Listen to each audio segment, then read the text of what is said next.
A professor travels to Africa to live with a primitive tribe and spends years with them, teaching them all about the wonders of science and mathematics. He makes friends with the tribe's chief and his wife, and they all live happily for some time.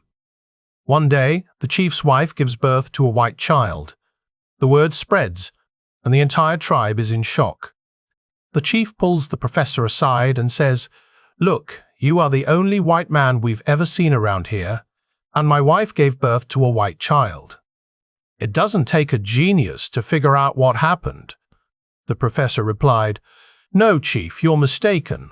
What we have here is a natural occurrence, what we in the civilized world call an albino.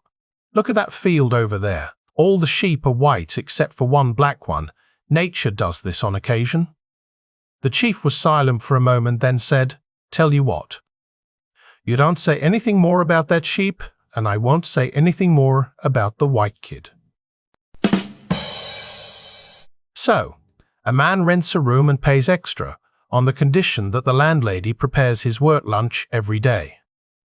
On the first day, she packs him a sandwich on normal sandwich bread, using the leftovers of meatloaf from the previous night, adding in some fruit and a bottle of soda. When he comes home, he politely tells her that it wasn't quite enough food for him. The next day, she makes 2 sandwiches with turkey this time and adds a container of salad, some crackers and peanut butter, and a slice of cake.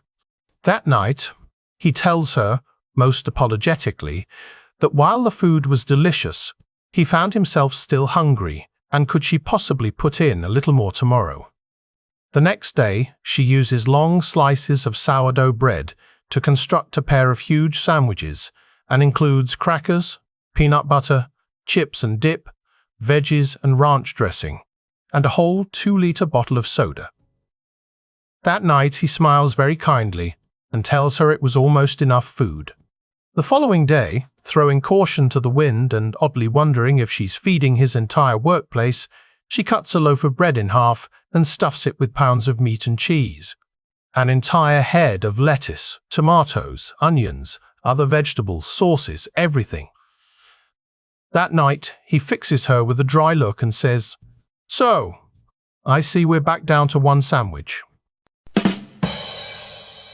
An old man goes to the wizard to ask him if he can remove a curse he has been living with for the last 40 years.